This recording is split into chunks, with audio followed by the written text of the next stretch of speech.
Bueno, muy buenas noches. Es un gusto tener hoy a tres personas muy especiales, tres mujeres también que sobre esta situación de crisis profunda que atraviesa la nación frente al paro nacional y las movilizaciones, cada una desde su vocación, desde su compromiso con el país, ha venido desarrollando distintas actividades. Voy a presentarlas a Dayana González Sánchez, Alejandra Rosa, Alejandra, Alejandra Rojas García, perdón, y a Fabiola León. Dayana González es estudiante de filosofía y diseñadora industrial. Actualmente es edilesa de la Comuna 13 en Cali. Es activista y defensora de derechos humanos, promotora y defensora de la soberanía alimentaria y de la naturaleza. Ha liderado varios procesos sociales con el acompañamiento ciudadano. Ha promovido el uso y utilización de medios de transporte amigables con el medio ambiente, como la bicicleta, y actualmente hace parte de la mediación para la construcción de la mesa de diálogo en Puerto Resistencia, en Cali. Considera Dayana que es fundamental que el gobierno escuche a la ciudadanía, a las víctimas del paro nacional, que se reconozca la violación sistemática de los derechos humanos en el marco de la protesta y que no se siga reprimiendo a los manifestantes. Alejandra Rojas García es diseñadora gráfica y de modas, actualmente estudia matemáticas en la Universidad de Antioquia, practica CrossFit desde hace 4 años y desde muy pequeña tuvo siempre inclinación hacia lo social.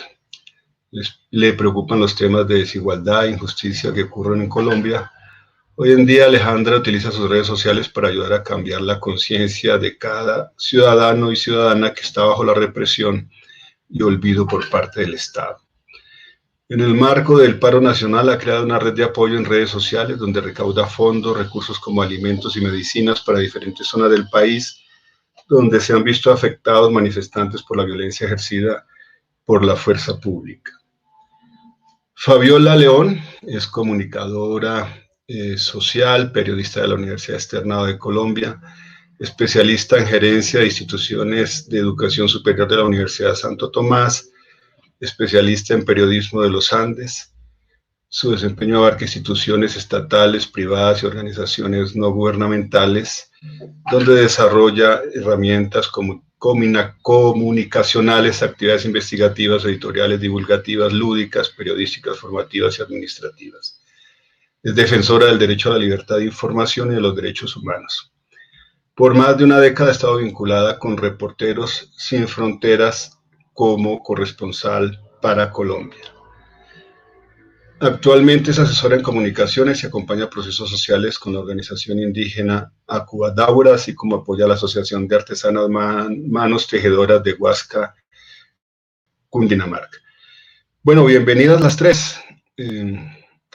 Vamos a empezar contigo, Dayana, para que nos expliques un poco desde tu punto de vista por qué Cali ha sido el epicentro de la represión más brutal durante el paro nacional y cómo están viviendo ustedes hoy la situación de las movilizaciones en Cali y cómo valoras la presencia del Estado.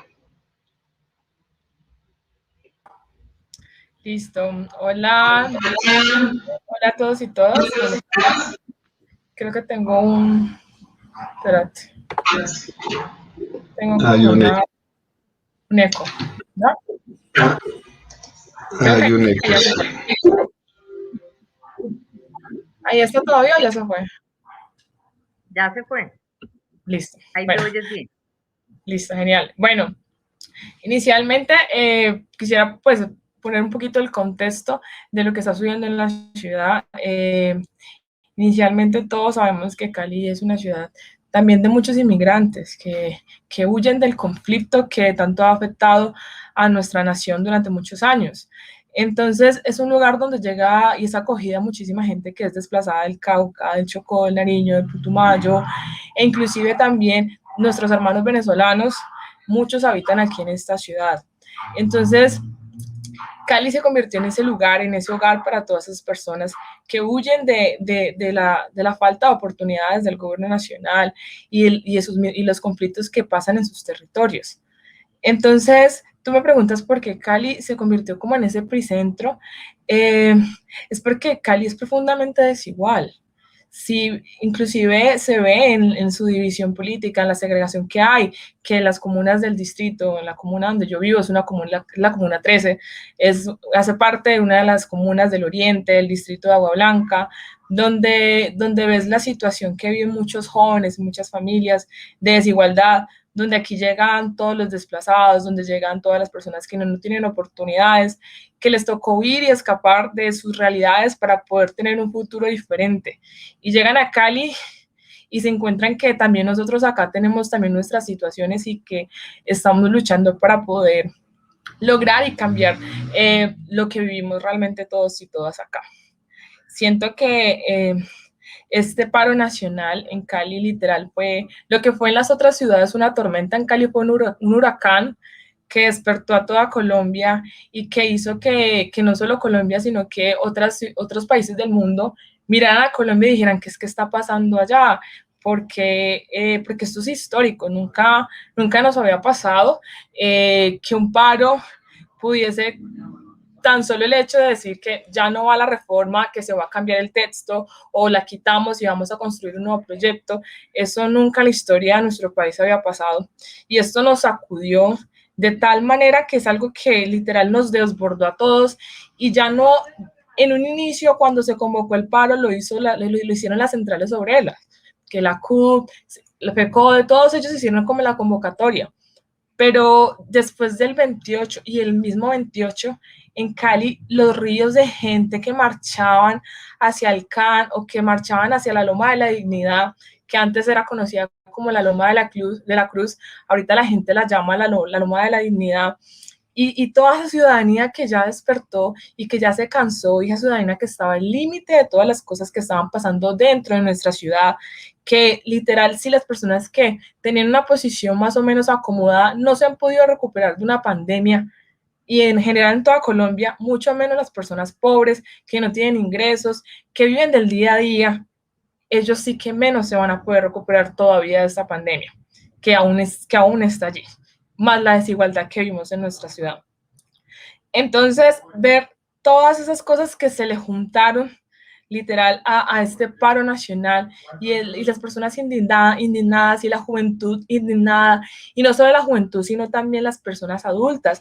Uno ver a las señoras, a los señores, a familias apoyando esto, es algo que literal como que te llena el corazón y te demuestra que es que no solamente es la juventud rebelde que siempre está allí diciendo tenemos que cambiar, hay que hacerlo, no, sino que es la gente en general que dice, si nosotros no podemos o no hicimos lo que teníamos que hacer en nuestras épocas, pues vamos a apoyar a los jóvenes, porque los jóvenes de hoy en día, los jóvenes no solamente de Cali, sino de toda Colombia, están asumiendo la responsabilidad política de los problemas que heredaron de sus generaciones pasadas.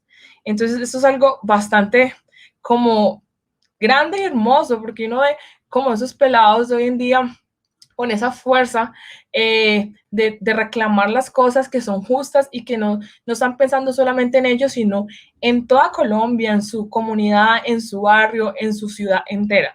Entonces, por todas esas cosas y al ver que en Cali había esa fuerza de no desistir y de seguir y de seguir en paro hasta que lográramos las cosas que soñamos, el país que todos soñamos, es que inclusive el mismo alcalde de la ciudad llamó a un consejo de seguridad y desde allí empezó como a entrar el gobierno nacional, a traer sus tropas y empezó la represión a los manifestantes, a no dejarlos marchar, a no dejarlos tomarse los puntos de bloqueo, a no dejarlos expresar lo que sentían. ¿Y cómo está la gente hoy día en Cali? Y mucha gente. Hay gente que, por ejemplo, aquí en el distrito, los jóvenes son los conocidos ninis, ni trabajan ni estudian, no tienen oportunidades. A veces no tienen hasta viviendas dignas. Entonces, ellos no tienen nada. No tienen, o sea, están en las calles es su única esperanza de conseguir lo que siempre han soñado, de romper con esa brecha generacional de que sus abuelos no pudieron estudiar, sus padres tampoco, ellos tampoco en el futuro de poder estudiar y formarse y tener un mejor futuro para su familia. Entonces, literal, lo han perdido todo, que no les importa dar la vida en las calles y estar allí hasta que sean escuchados.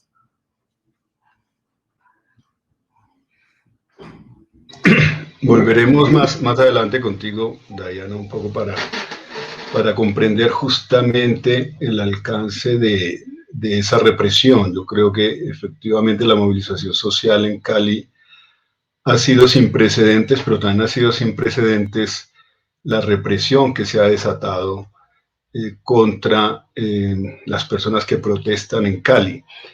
Y allí yo diría, se impuso el modelo autoritario de Zapateiro, la fuerza por encima de la democracia y la fuerza por encima del diálogo.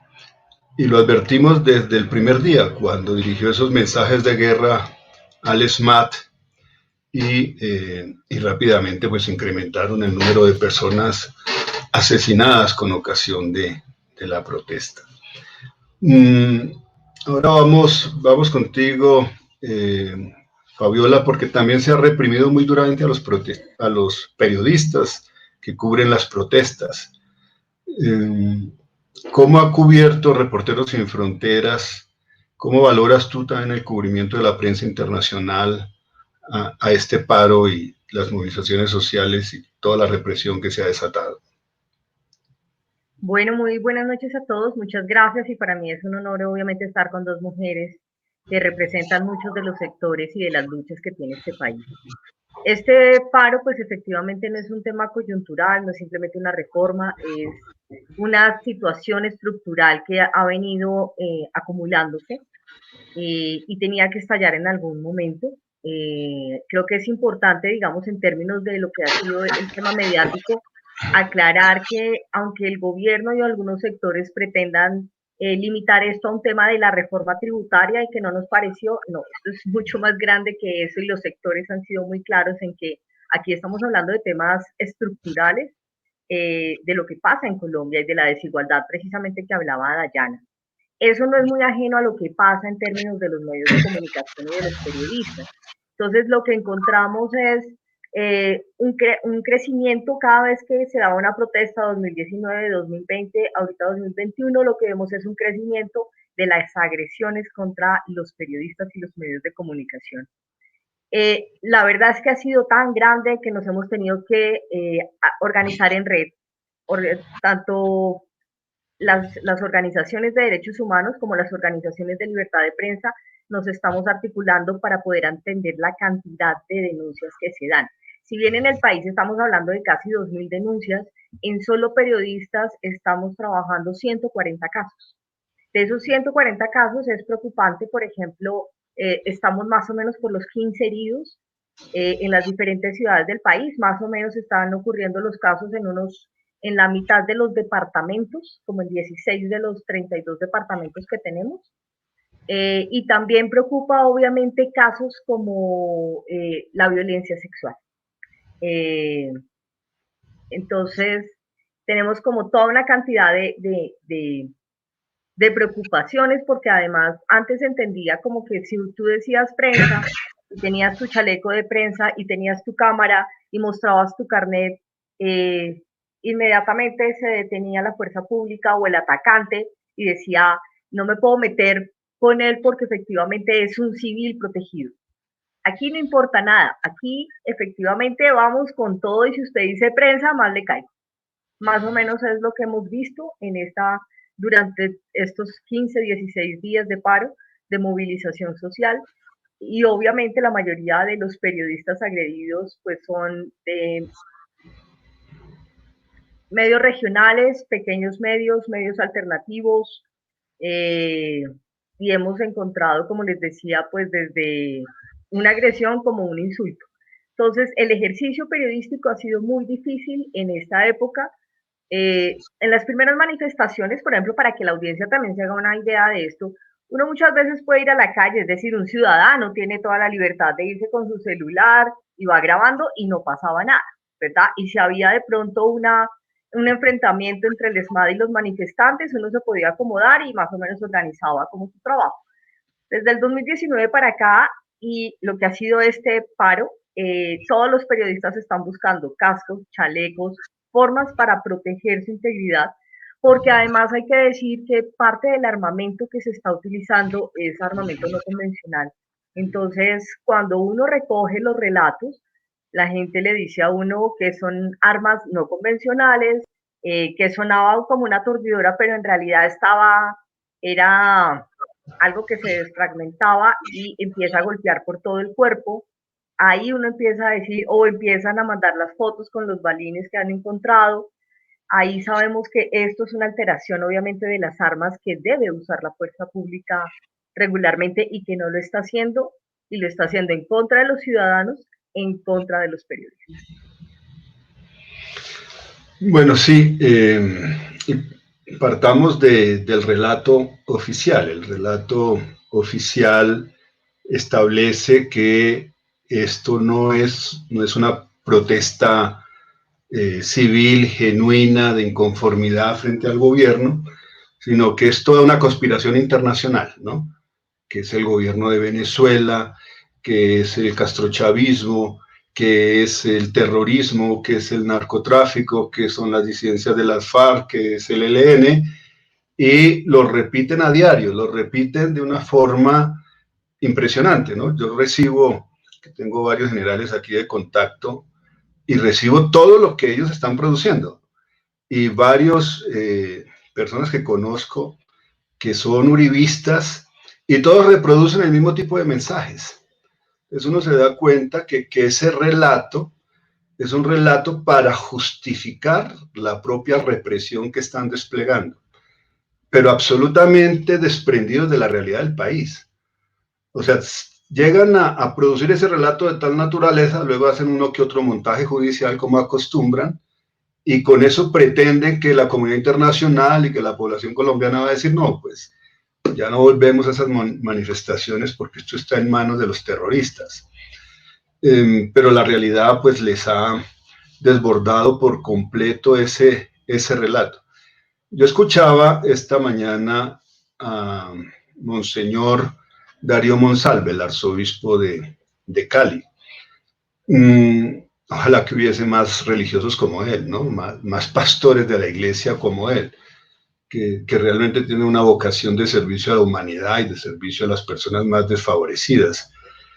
Pero también el Monseñor Darío Monsalve, con esa voluntad de él de generar el diálogo, recibe toda una campaña de odio y de difamación en su contra. Y exponen su vida para ser asesinado y para convertirlo en un mártir, como que asesinó a Monseñor Romero en El Salvador porque estaba a favor de los más humildes. Y hay que advertirlo, hay que señalarlo y con voz en alto, porque los responsables de esa difamación, si llegan a causar la muerte de Monseñor Darío Monsalve, que esperamos no pase, pues tendrán que responder ante los tribunales.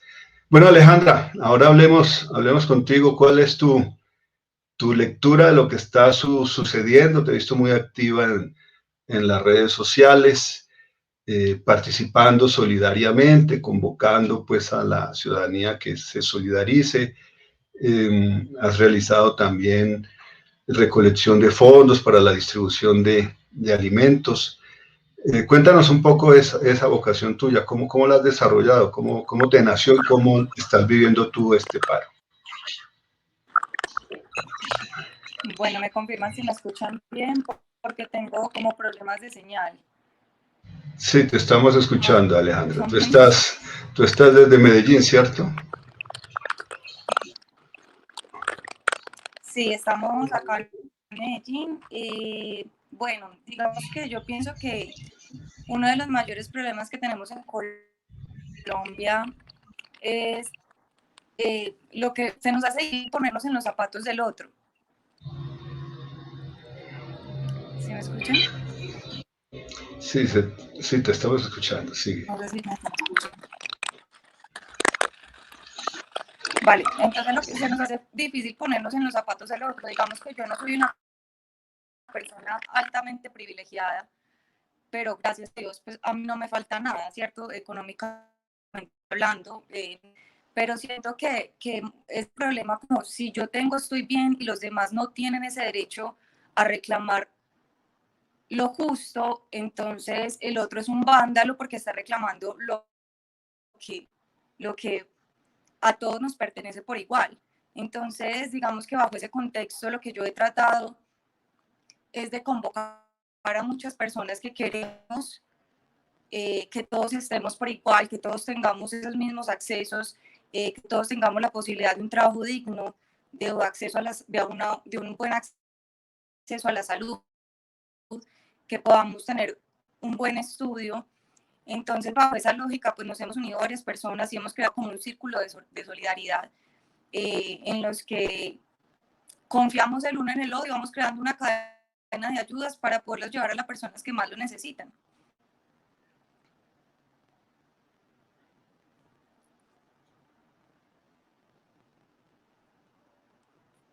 Estás hablando...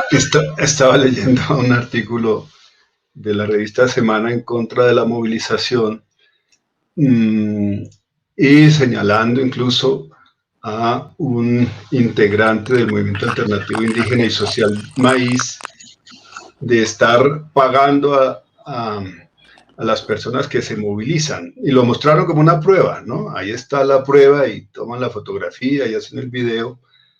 Pues son indígenas que se movilizan y siempre hay una persona pues que responde con los gastos de movilización. Les da para que puedan regresar del sitio de donde provienen.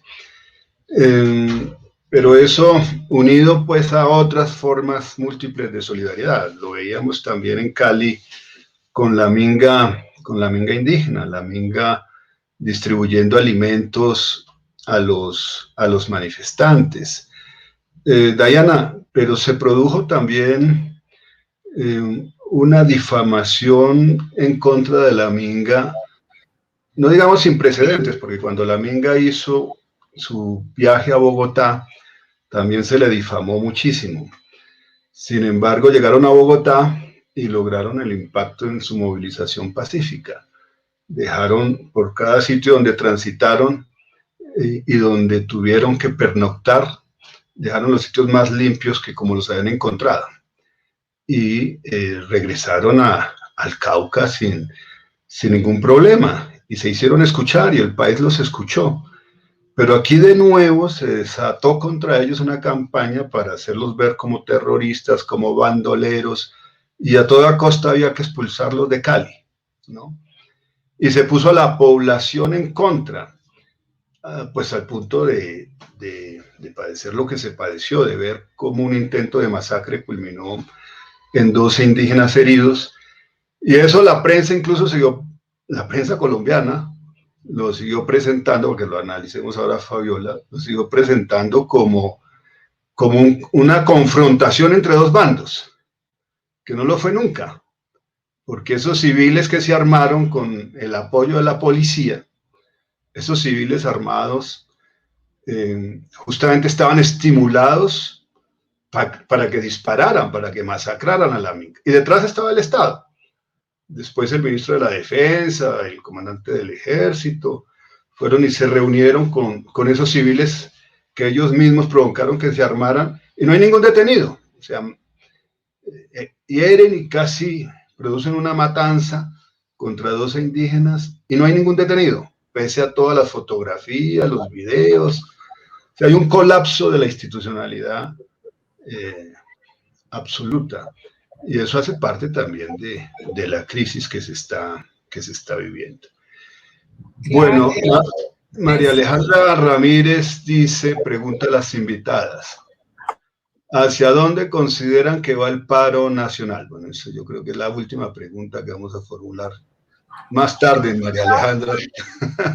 Pero Diana, te escuchamos. Sí, contarte un poco de ese incidente, lo que sucedió con la minga.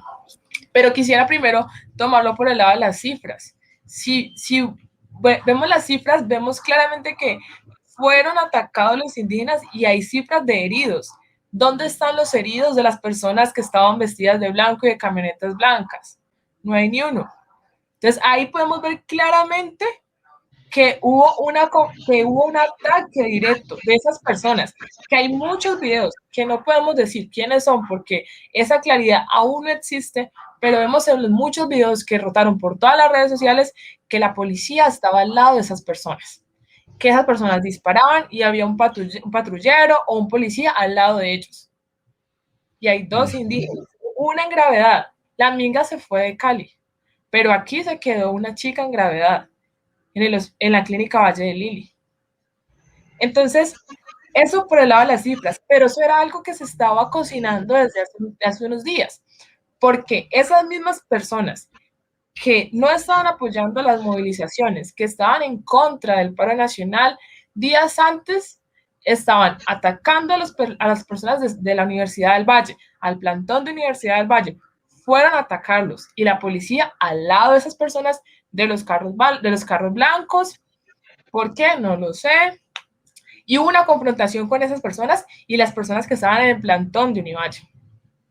Todo se resolvió, pues no pasó a mayores, pero igual esas personas estaban confrontando y estaban atacando a los manifestantes de la Universidad del Valle. Días después se ven videos. Hay un video que rotó por las redes que era un señor diciendo, inclusive dijo su nombre, dijo que se llamaba Omar Belandia, y él dice, y graba un video de las Toyotas blancas y dice, aquí nos estamos preparando para sacar a los vándalos de la ciudad, que yo no sé qué, y al final dice, soy Omar Belandia y el reportero soy yo, una cosa así, o sea, hasta él mismo dice su nombre. O no sé si dijo un nombre que no existe, pero es bastante como risible, como que esto es una guerra de clases. Es posible que sí sea su nombre, ¿no? Llegaron a sentir tanto el respaldo del Estado que ellos mismos filmaron el momento en que están disparándole a los indígenas, como para dejar el rastro, aquí están los héroes que estamos salvando a Cali, matando a los indígenas. Ellos mismos acabaron disparando a los indígenas y a ver dónde están los heridos de ellos. No hay uno, no existen. Entonces, la minga cuando llega a Cali, la minga es resistencia, la minga es fuerza.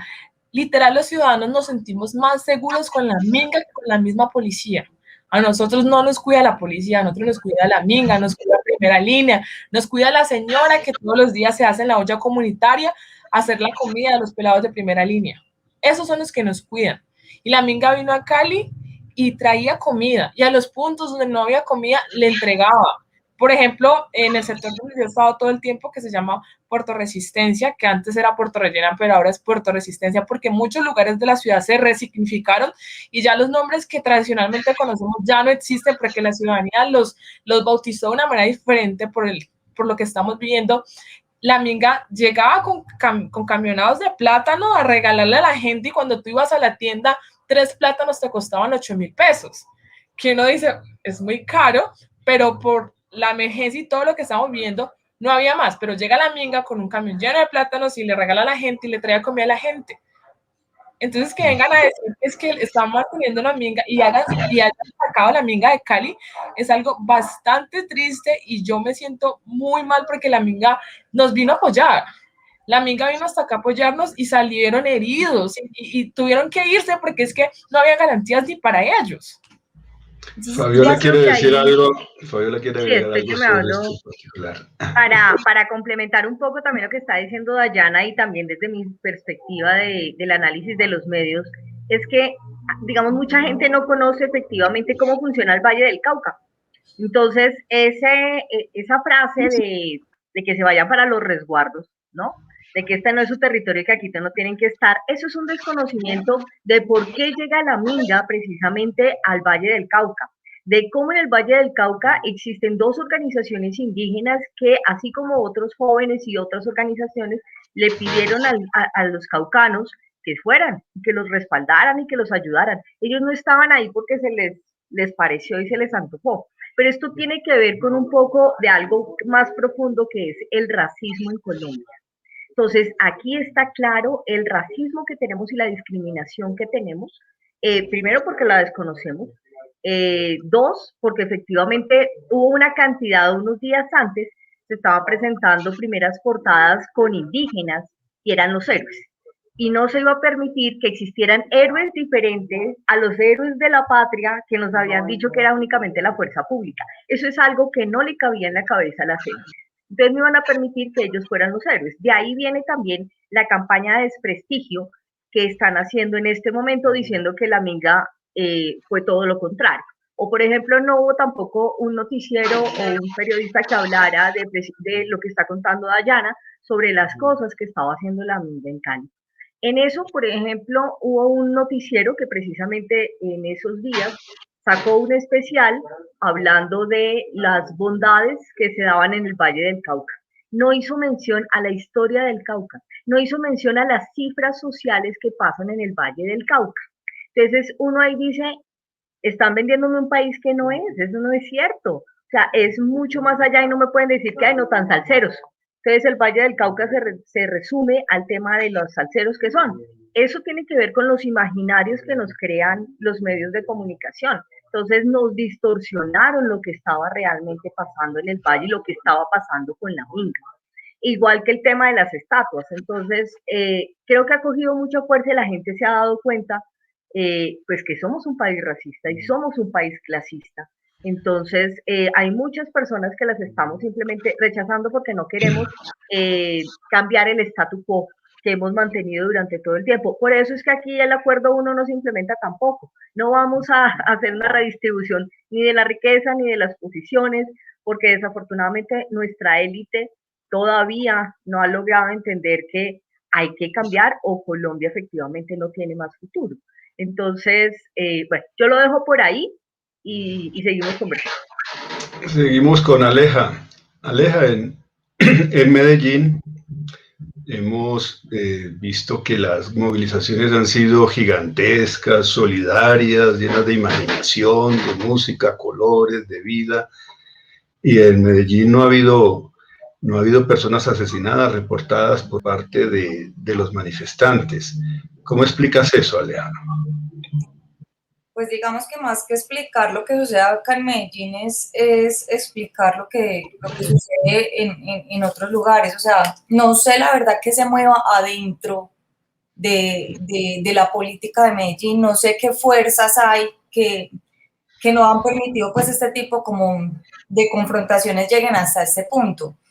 Pero más allá de eso, digamos que la gente especula mucho sobre lo que pasa en Cali, y muchos dicen, pues cogieron a Cali como de experimento social para ver qué es lo que está pasando allá, y incluso muchos de los políticos del uribismo han querido traernos eso a las otras ciudades de Colombia, queriendo pues que la gente se arme, que se defienda, porque ya he visto varios políticos hablando acerca de eso.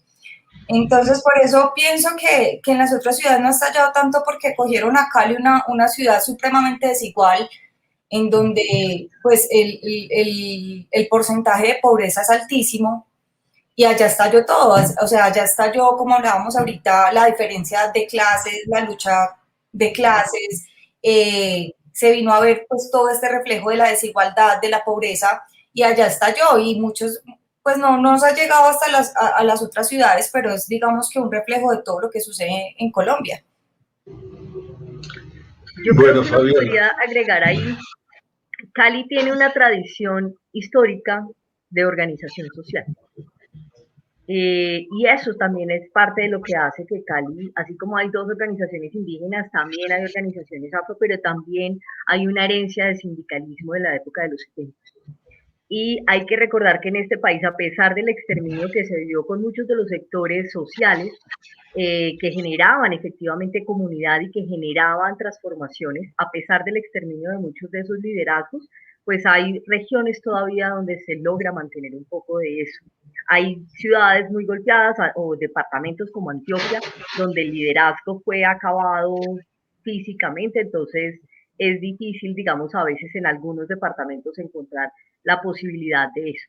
Es más, en el país es difícil, por ejemplo, que uno diga ahorita alguien que recoja todos los sectores, no existe, creo yo. Pues por eso mismo creo que ahorita mucha gente pregunta, bueno, ¿y quién lidera el paro? Pues, o sea, ¿quién va a hablar? Y todos, digamos, que ponen una voz en común, nadie. O sea, literalmente no hay nadie por la que la gente se sienta representada, porque es que es algo que es una expresión que se tomó la ciudadanía y no hace parte de un partido político, no es izquierda, no es centro, es la gente cansada de cualquier sector que está, pues, perdón por la palabra, pero está mamada. Entonces, es simplemente la expresión del pueblo, y hasta que el gobierno no escuchar al pueblo, pues yo la verdad no le veo rumbo a esto, pues, o un fin claro, porque la voluntad política del gobierno ha sido casi nula, y lo vimos hoy con lo que pasó en Cali. Entonces, pues, es complejo esa parte. Claro, sobre lo que pasó en Cali, te pregunta David Marín, Dayana, ¿hacia dónde va el paro en Cali después de lo que pasó hoy en el Coliseo? Yo no sé qué pasó hoy en el Coliseo. Ya les Infórmanos, por favor. Bueno, y como decía Aleja, literal, esto es algo que se nos salió de las manos y que desborda la ciudadanía. Esto es un sentir ciudadano generalizado en todas las ciudades, y aquí en Cali con mucha más fuerza.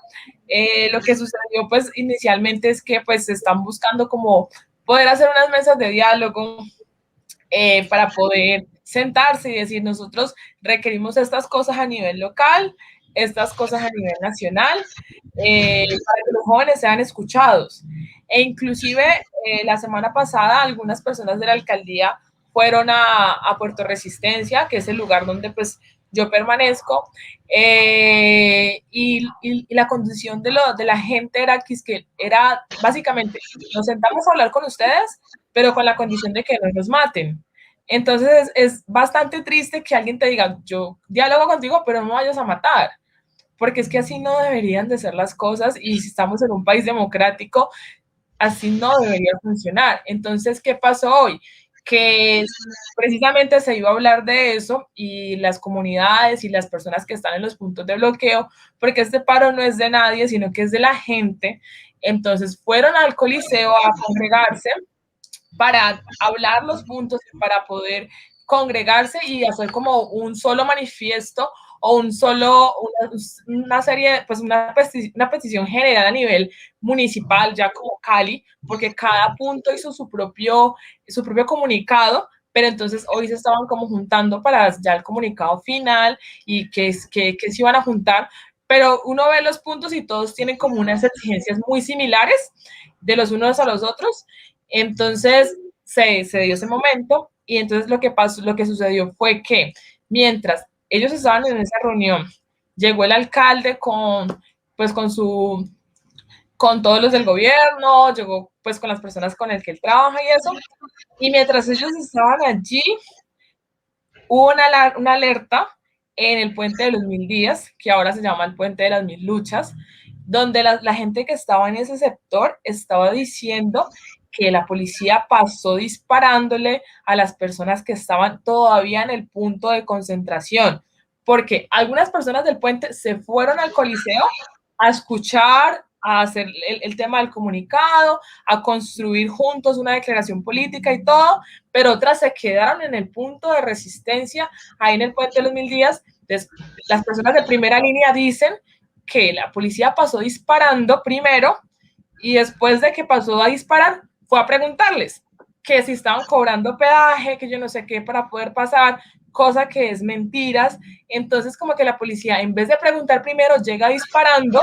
Entonces se prendió una alerta en Cali, y toda la gente que estaba en el Coliseo, pues, se enojó muchísimo, porque le decía al alcalde, mientras ustedes nos trajeron acá a hablar, allá están matando a los muchachos. Entonces la gente se sintió engañada porque entonces nos llamaron acá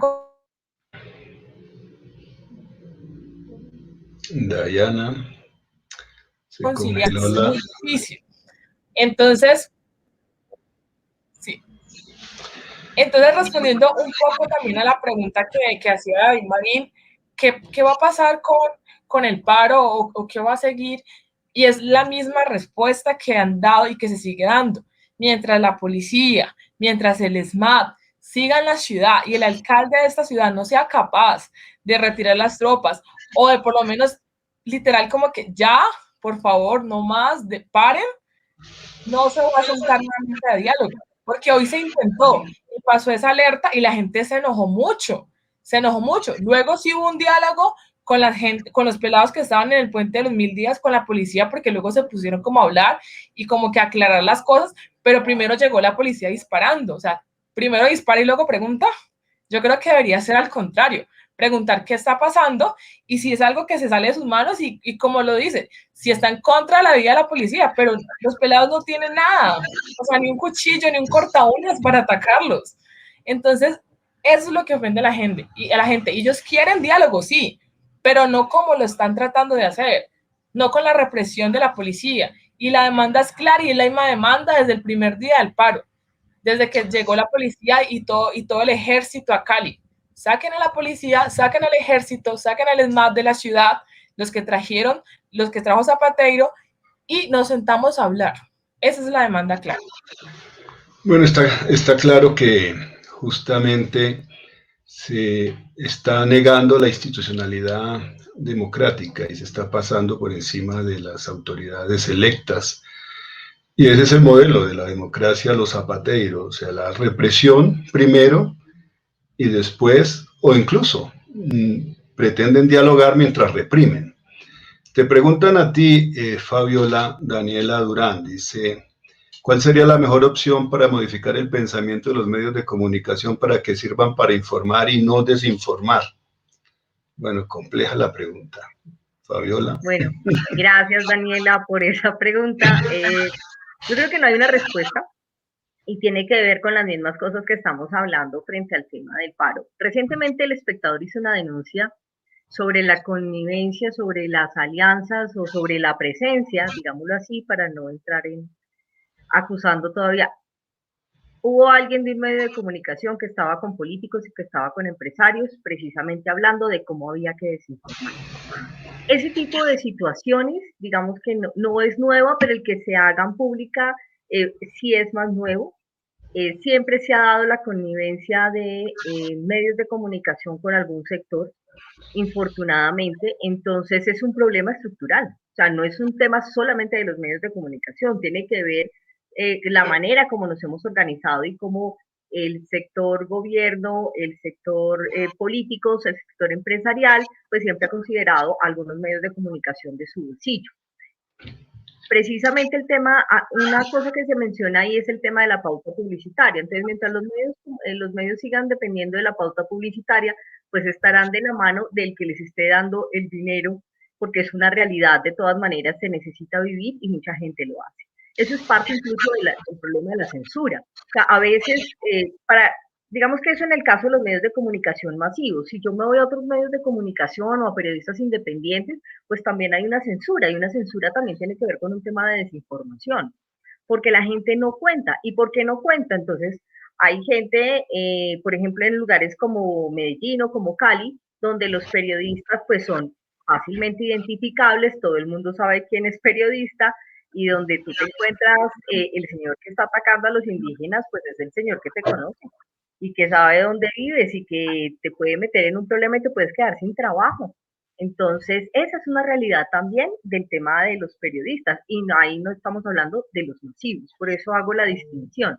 Hay muchas condiciones en el trabajo de los periodistas que hacen que no sea óptimo el trabajo que se hace. Infortunadamente es así. Entonces, necesitamos generar, o sea, que la empresa periodística, como las dos grandes cadenas y las dos grandes empresas que existen en Colombia, pues ellas existirán como empresas, y es importante que la gente entienda que son empresas periodísticas, que no están necesariamente al servicio de la ciudadanía porque son empresas. Pero hay otra cantidad de medios de comunicación que tienen que existir y que van a coexistir porque tienen otros fines. Les queda más difícil porque no tienen un músculo financiero. No necesariamente todos ellos están de acuerdo con la misma filosofía de al servicio de la comunidad. Hay muchos que tendrán un pensamiento gobiernista. O sea que en últimas el tema tampoco es de medios. Yo creo que es un problema de la educación en Colombia. Yo creo que en Colombia nos han quitado una cosa, aparte de la historia, nos quitaron la posibilidad de tener una educación política. Entonces, como que uno se hace ahí por los laditos y trata de tener una visión política, pero eso no lo quitaron, esa posibilidad la quitaron en Colombia. Si lográramos educar un poco más en derechos humanos, en principios, yo creo que es posible, y si tuviéramos la posibilidad de ver más nuestra historia, es posible que algunas mentes logren modificarse y entender que hay cosas que no van o que no le van a servir al país, en vez de casarse con unas posturas donde le sirve a 10 millones de personas, a los que tienen el 34% de toda la riqueza. Entonces ahí creo que es un tema de educación, infortunadamente, es un tema mayor. Y no se trata tampoco, con esto termino, no se trata tampoco de irnos en contra de estos periodistas. O sea, la gente también es trabajadora de los medios. Entonces, agredirlos, golpearlos porque son de esta cadena o de esta otra, tampoco es la manera cuando uno está en desacuerdo con lo que hacen los medios de comunicación. Aleja quiere opinar sobre el particular. ¿Qué quieres comentarnos, Aleja? Sí, en cuanto con lo que cerró Fabiola, es que más allá de cambiar los medios, que es algo que no va a suceder, es cambiarnos a nosotros, ¿cierto? Poder ir educándonos en qué medios consumimos y de qué manera nos informamos. Es muy difícil pedirle a, no sé, a mi abuelita, que solo ve Caracol, que crea algo diferente o que se informe de una manera diferente, ¿cierto? Entonces, más allá de procurar cambiar los medios, es buscar la manera cómo nos educamos socialmente y qué recursos usamos para informarnos de una mejor manera, porque es muy difícil poder tener una información completa del panorama y más en estos momentos del contexto que estamos viviendo, si la única información que recibimos es de las grandes cadenas de televisión y de la cadena que me enviaron por WhatsApp, ¿cierto? Entonces creo que también es una responsabilidad social de qué medios consumimos y de qué manera nos informamos acerca de lo que estamos viviendo. Sí, efectivamente, yo recuerdo después del golpe de Estado contra José Manuel Zelaya en Honduras, pues los medios de comunicación se dedicaron a justificar el golpe de Estado. Y la resistencia contra el golpe de Estado invitó a que la población dejara de verles y dejara de escucharles. Y efectivamente sintieron el impacto. Y el impacto a niveles de que los llevó a algunos de ellos a quebrar. O sea, esa siempre es una opción. Tienes razón, Aleja. Yo creo que la opción también está en nosotros y en nosotras, cómo queremos informarnos. Y no hay que acudir a la violencia, como dice Fabiola. Sencillamente dejas de escucharlos y dejas de verlos. Se buscan otras alternativas que hoy es más fácil encontrarlas en torno a información más objetiva, imparcial y veraz. Bueno, yo quisiera compartir con ustedes, para entrar ya en los últimos minutos de este programa, algunas cifras que he venido trabajando para un artículo que estoy escribiendo que explican un poco, digamos, el porqué de todo este estallido social. Empecemos porque el gobierno nacional tuvo uno de los gastos militares más altos del mundo y creció el gasto militar en Colombia. Incluso fue el segundo gasto militar de todo el continente en plena pandemia, y que subiese el gasto militar solo pasó aquí.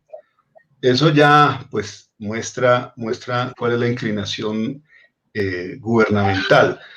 Pero al lado recuerden las cifras que dio Paola Herrera en la W Radio sobre quiénes eran las empresas que más se habían beneficiado con los subsidios gubernamentales por la pandemia.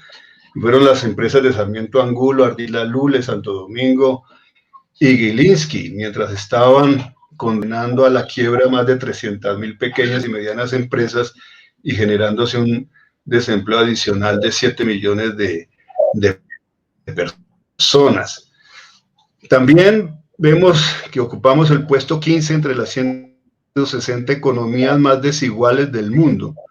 Estamos hablando sobre la pobreza, que el 72.9% de la población hoy está en la línea de pobreza.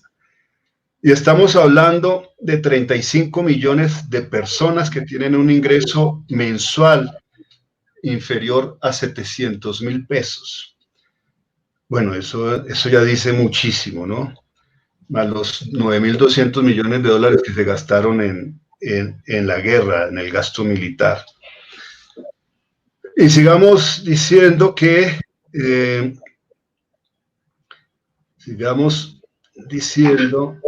sobre las cifras de la represión. Esto de las cifras de la represión es tremendo, más allá de los más de medio centenar de personas que han sido asesinadas durante estas protestas. Estamos hablando de más de 500 personas desaparecidas, jóvenes sobre los cuales hoy las autoridades no dan explicación a dónde los llevaron, dónde están. Esa es una cifra escandalosa que produce rabia, produce escalofrío, pero tenemos que seguir reclamando porque aparezcan y que nos den pues las responsabilidades que se correspondan en torno a quienes les han desaparecido. Pero a esto se suma pues el tema de los ataques contra el proceso de paz, contra la Jurisdicción Especial para la Paz, contra la decisión de reanudar las fumigaciones con glifosato. Es un Estado, un gobierno que ha reproducido la violencia permanentemente.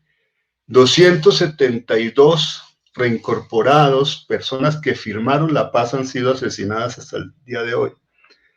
1.177 líderes sociales y defensoras de derechos humanos han sido asesinados hasta el día de hoy. El año pasado se produjeron y hasta la fecha, desde 2020, 2021, estamos hablando de 126 masacres. El año pasado la policía le quitó la vida a 78 personas en manifestaciones públicas. Y bueno, aquí ya pasamos de las 50 personas asesinadas en el marco de este paro nacional. Pues esto es lo que está en el fondo también de todo este inconformismo. La gente ya no se detiene porque le amenacen con la pandemia y la gente no se detiene porque la amenacen con la represión. Podrán gastarse toda la munición que tengan del SMAT, de la policía, y esta estrategia en curso de Zapateiro, yo llamo la estrategia de Zapateiro, es la de reprimir y reprimir cualquier movilización pacífica. No les importa. Lo que quieren es generar mayores disturbios. Y aquí se vio, ¿no? En cerca de Bogotá, en Tocancipá, en Gachancipá, en pleno domingo, cuando las manifestaciones eran pacíficas, fueron a reprimirlas violentamente. Pero siguieron ayer, siguieron anoche, siguieron esta tarde. Lo de Buga es impresionante. Estando allí una delegación de defensores de derechos humanos, del Congreso de la República, en pleno día quedan reprimidos como reprimieron a la población, lanzando gases indiscriminadamente, afectando a ancianos, a niños, sin ningún miramiento en los límites de ese uso, que tiene que ser un uso, por supuesto, en democracia, controlado de la fuerza. Lo que nos demuestra es una profunda deriva antidemocrática que va a seguir destruyendo la institucionalidad. Eso yo se lo he advertido al gobierno de Iván Duque desde hace mucho rato, y sigo insistiendo en ello. Es nuestro deber detener esta barbarie, es nuestro deber impedir que esto desborde a niveles de violencia mayor, porque es lo que quieren. Lo que quieren es la justificación para decretar la conmoción interior, para seguir reprimiendo violentamente, pero yo les advierto como defensor de derechos humanos que soy también. Ya el senador Iván Cepeda, de la mano de varias ONG de derechos humanos, han depositado en la Fiscalía de la Corte Penal Internacional una solicitud de investigación sobre estos crímenes que ya por su sistematicidad y la perversidad con que se ataca a la población civil pueden ser calificados como crímenes de competencia de la Corte Penal Internacional, y en particular porque son crímenes de lesa humanidad. Y ahí está el reto. El reto es, y ahí sí articulo con la pregunta de María Alejandra Ramírez para que cada una de ustedes comente para finalizar este programa, es hacia dónde consideran que va el paro nacional, cómo vamos a resolver esta crisis. Dayana, tú primero. Bueno, ¿cómo vamos a resolver esta crisis? Es una pregunta que hoy a toda Colombia y al mundo en general nos genera como dudas, y que literal nos encontramos tanto mentalmente como físicamente agotados por todas las cosas que han pasado, por todos nuestros muertos, porque es que no nos podemos irnos así y levantar el paro y ya, y olvidemos si hay tantas personas desaparecidas, si tenemos más de 40 muertos y la reparación de las víctimas y las personas que han estado en el paro en primera línea. No podemos permitir que sean perfilados y que más adelante los desaparezcan. Esas cosas no pueden suceder, porque las personas que ahora, esos jóvenes que están en primera línea, lo han perdido todo. Este gobierno y los gobiernos anteriores se lo han quitado todo. Y nomás antier, uno de ellos nos decía delante de una comisión de paz que llegó a Puerto Resistencia y nos decía literalmente, o nos escuchan o nos matan. Ellos no se van a ir y no van a dejar de desistir en esto, porque ellos ya tienen la necesidad y quieren que los escuchen y este gobierno tiene que escucharlos. Si no escuchan a los muchachos, yo no sé a dónde vamos a parar, hasta dónde vamos a llegar. Y no podemos permitir que sigan reprimiendo, que nos sigan matando. O sea, esto es algo que literal no, ni el gobierno nacional, ni siquiera el gobierno local, literal con su silencio cómplice, el alcalde de esa ciudad esperó 5 días a que mataran un poco, como 6 personas para salir a decir, presidente Duque, ya no más, quite la reforma, pero después de los muertos, cuando pudo hacerlo antes de que pasaran esas cosas. Entonces, cuando ya están los muertos, ahí sí, venga, no, hablemos, paren, yo no sé qué, conciliemos. Pero ¿por qué no se hizo antes? Porque tiene que haber un muerto para que ahí sí digan, no, espérate, estamos haciendo las cosas mal, ¿qué hacemos? ¿Qué vamos a hacer con el paro? Yo lo único que veo es, como dice la gente, y las exigencias de la gente en todo el municipio es, no nos maten más. Seríamos más personas en las calles, pero nos están matando. Los que han muerto y la gente que hoy en día tiene miedo. O sea, en Cali es una zozobra todos los días, todas las noches, es esperar a ver qué pasa. Porque antes era de día y ahora es en las noches que uno no puede dormir porque literal si me duermo va a pasar algo o te mandan cosas y la zozobra. Es el miedo, es la angustia, saber en qué momento llegan y nos matan o matan a un familiar o te matan a ti mismo o te toca ver eso. O sea, es bastante complejo. Entonces, es muy complejo y como hablaba también Fabiola, el tema de la censura. A nosotros nos pasó que literal, por ejemplo, Instagram, Twitter, nos censuraban. No nos dejaban que la gente llegara a la difusión de las historias y las cosas que estaban pasando, cuando aquí estaban pasando cosas muy graves. No más en Siloé, una masacre, y el alcalde salió a decir que no tenía nada que ver con el 28. Como un alcalde de esa ciudad que ha sido indolente con las cosas que han pasado, viene a decir que la masacre de Siloé no tiene nada que ver con el 28, cuando son los muchachos que están en paro, que están en primera línea, y llega el ESMAD y la represión y los matan, para que él diga que es que no son del 28. No, esto es bastante frustrante, la verdad. Bueno, Diana, toda nuestra solidaridad para la población caleña, para toda la juventud caleña. Les deseamos la mejor de las suertes en esta lucha y que encuentren los caminos de unidad.